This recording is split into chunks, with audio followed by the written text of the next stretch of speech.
Welcome to Illuminati Silver. We tell you the truth about silver. Today is Friday the 19th of November 2021 and we're producing our Friday morning gold and silver price update, forecast and daily news. Now before we take a look at today's video, just a quick shout out. Yesterday we produced two videos which were almost identical but different name headings and thumbnails. Where is your money invested and how well has it performed? And how top billionaires have become richer and what should we invest in? And we've placed links to both of these below. Now today, gold and silver are marginally down amid a strengthening US dollar and the prospect and reality of further lockdowns in Europe. Let's take a look.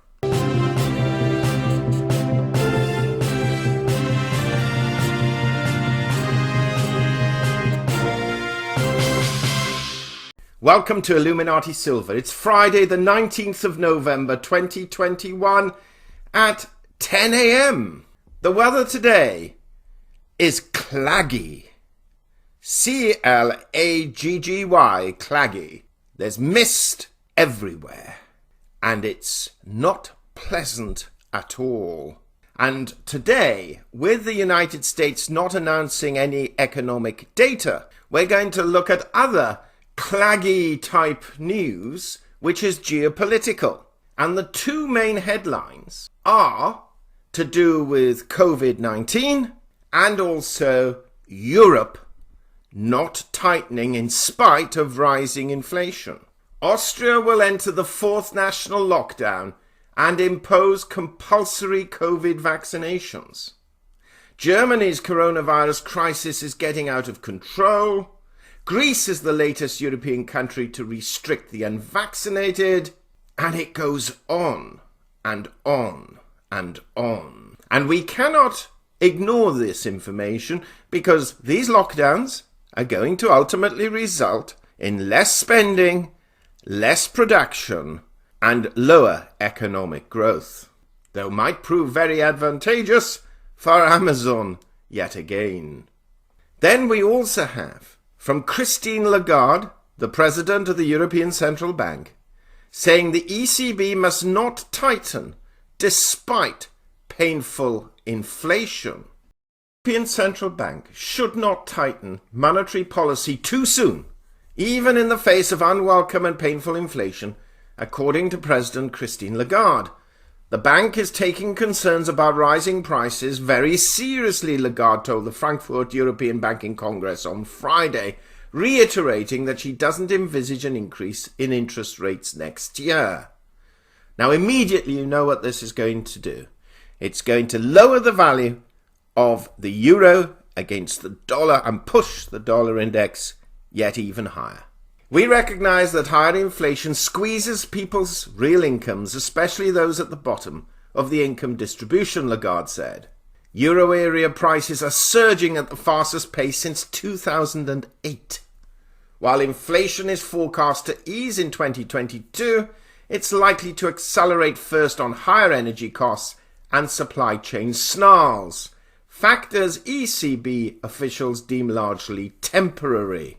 And then it goes on to say that price growth in Germany clocked in at 4.6% last month. And another headline, peak price panic in the euro area will fade on energy. With euro area inflation racing through 4%, markets are betting that price gains will stick, potentially forcing the ECB to act by the end of next year. Bloomberg Economics thinks that view is wrong. By then, inflation will have slowed to about 1% as the impact of energy costs fade. As the headline rate falls back, the narrative on monetary policy will shift. Peak inflation fear is about to pass. Well, if demand suddenly drops due to lockdowns, then it may very well be the case. Stocks falter amid virus concerns. European stocks erased in advance as investors weighed prospects of economic lockdowns amid a brutal fourth wave of the pandemic. The euro extended a decline and bonds rose. Now there's a surprise. The Stoxx Europe 600 gauge was little changed after gaining as much as 0.4%. Germany's health minister said he could not rule out a lockdown as infections surge relentlessly in the region's largest economy. Austria earlier announced a nationwide lockdown from Monday. We get the picture, do we not? Having said that, early Christmas shopping lifts retail sales. Consumers spent more on clothes and toys last month, boosting retail sales by 0.8% in the United Kingdom. However, does that mean when December comes around, the figures will decline or not show the expected growth that some were anticipating? Or are people getting ahead of a potential lockdown in the UK, which Boris Johnson, our Prime Minister, has not ruled out? However, Alibaba slumps by 10% after sales slowdown warning. US and Canada playing on the Olympics. Biden mulls diplomatic boycott of Beijing Olympics.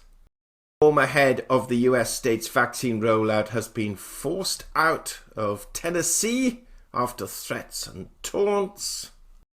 State of emergency has been declared after Canada's storm. Reuters is again focusing on Austria reimposing full lockdown. Austria will become the first country in Western Europe to reimpose a full COVID-19 lockdown this autumn to tackle a new wave of infections and order its whole population to get vaccinated as of the 1st of February. Now, for those particularly in America, particularly but not exclusively because it's happening in the UK, there is a fight, for the want of a better term, against compulsory vaccinations. Well, Reuters saying in Austria, it's an order, not a choice. So think yourselves lucky that you have a choice, is all that we'll say. The lockdown will last 10 days initially and 20 days at most. Conservative Chancellor Alexander Schallenberg told a news conference, adding that the obligation to get vaccinated would be introduced on February the 1st. So, we mentioned about the dollar, and yes, it is soaring. And it has breached the 96 level today that we said that it would, although it's just tipped marginally below and is currently standing at 95.9. Expected to go up there. It's going up to 96. And then we have 97 in our sights. Not going to happen tomorrow, or well, won't happen tomorrow because it's Saturday, but might not happen Monday, Tuesday. But there is nothing at this moment in time to suggest that the dollar is heading for a fall. Energy prices, of course, marginally down because of the strength of the dollar, with now WTI crude dipping below $80, which really is good news. Let's be quite open about this. And Brent crude just above $80. Equity markets, US slightly mixed. Dow was down, but the S&P and Nasdaq were up. Asia Pacific mixed in the sense that most of the exchanges were higher, except for the Hang Seng, which was down 1%. And Europe generally down between 0.1% and almost 1% in terms of the IBEX 35 index. Economic data, nothing being announced today, but we've got Fed Governor Christopher Waller and Vice Chair Richard Clarida speaking. But yesterday we did have initial jobless claims for November 13th were actually up compared with expectations, but down compared to the previous week. But the continuing jobless claims were lower at 2.08 million compared with 2.20 million. So again, everything seems on track to introduce the Fed tapering.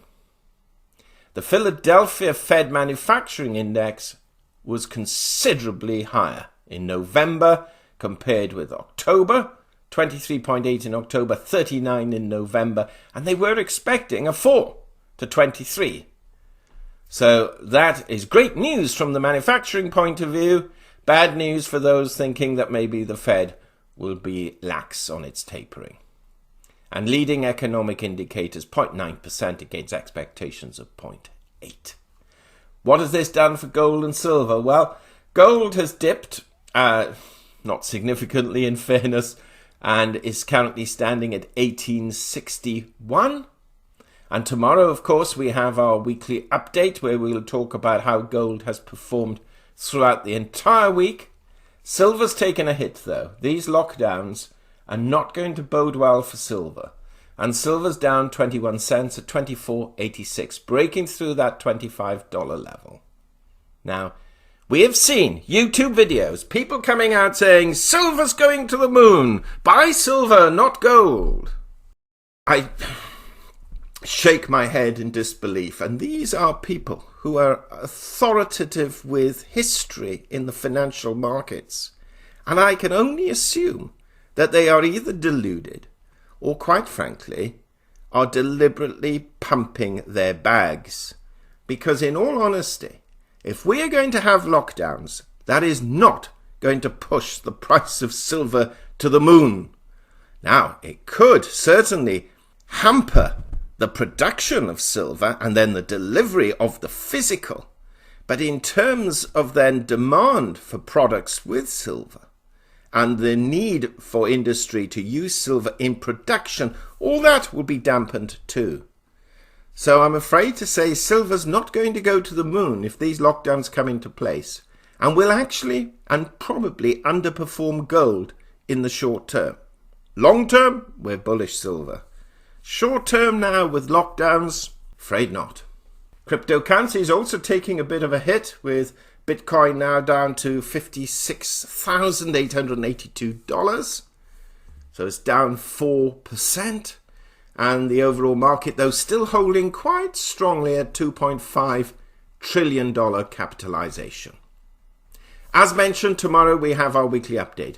Yesterday we produced 2 videos concerning what billionaires are investing in, how they've reached that billionaire status, and how they have profited during a time where most people have either lost their jobs or their incomes have halved or more. We've put links to both those videos below. Please, not many people have looked at them. Maybe that's the YouTube algorithm, or maybe no one's interested. Well, it's worth looking to see how these people have made their wealth and why it is almost the central bank's imperative, even though they'll deny it, not to let the equity markets fall. Thank you so much for listening. We're not expecting major movements in gold and silver today, certainly not from the economic front. On the geopolitical front, though, the dollar's likely to strengthen, and that will suppress precious metals short term. Thank you for listening. Give us a thumbs up, please. Subscribe. Press the bell sign. Join us again tomorrow. Illuminati silver owners come from a background of banking, international wealth management and economics. Having now retired from these worlds, we are not qualified to give investment advice. Therefore, this and other productions must not be deemed to be giving such advice, and merely represent the personal views of its owners.